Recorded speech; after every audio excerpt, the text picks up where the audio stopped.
And while the legal battles begin in Kenya, it is election day in Angola, and millions of Angolans will vote in a landmark election described as an existential moment for the key oil-rich Central African state, and a test for democracy across a swath of the continent.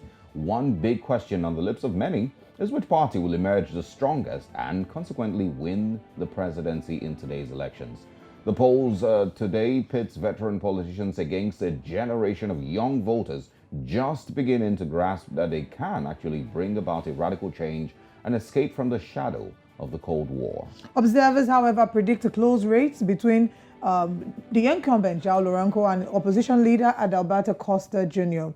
The incumbent is under pressure because in larger cities where most Angolans live and among the youth, the level of dissatisfaction with his government and the desire for a political change is pronounced. There are 8 political formations, 7 parties and 1 coalition are vying for the 220 seats in the National Assembly.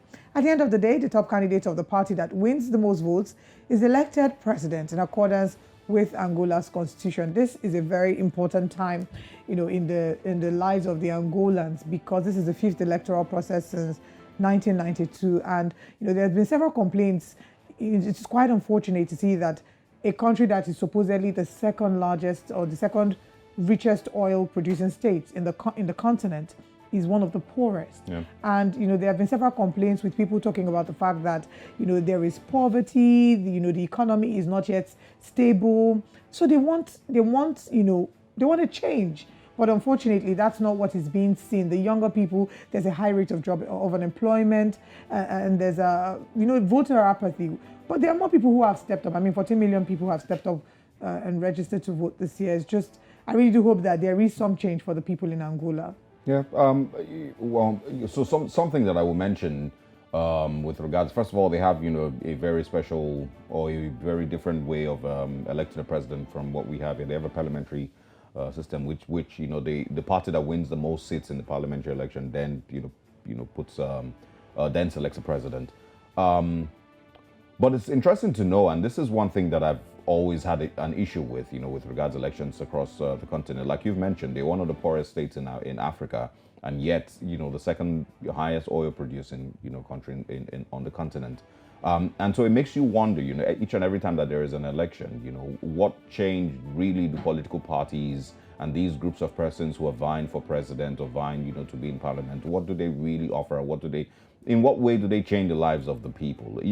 For me, it's a little heartbreaking because it feels like 14 million people or 20 million people, 12 million people, depends on the country now. You really just take out their time to go out there and vote, because they're desperate for a change. They're desperate for some level, of a better life, but a lot of times it doesn't really change. And you see Absolutely. that, year after year, election cycle after the next and the next and the next, It's the same thing. And that's why, every time, in Nigeria, it gets me worried when people say, "Oh, political party is only just a vehicle to take politician to wherever he wants to go," and that's why, of course, they jump from party to party because once this party is not leading you in that direction, they move to another party, and it basically just paints a group of people without any ideologies or without any thing tangible that they're bringing forth.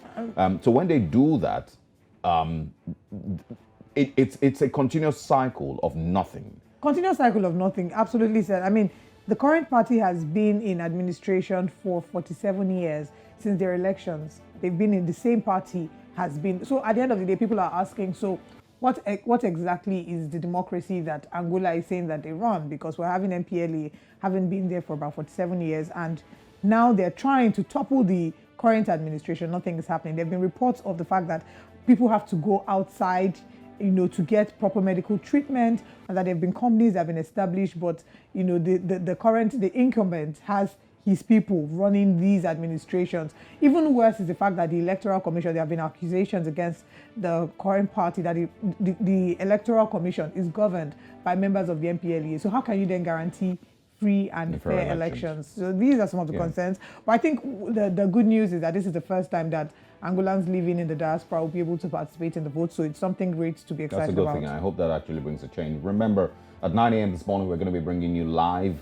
feed and, of course, live updates from the Angolan elections. we will be following up and would have correspondents speaking with us and persons who also know very much about the elections, giving us live updates and also having very interesting conversations here on News Central TV. So look out for it. And of course, we wish the Angolan people the very, very best.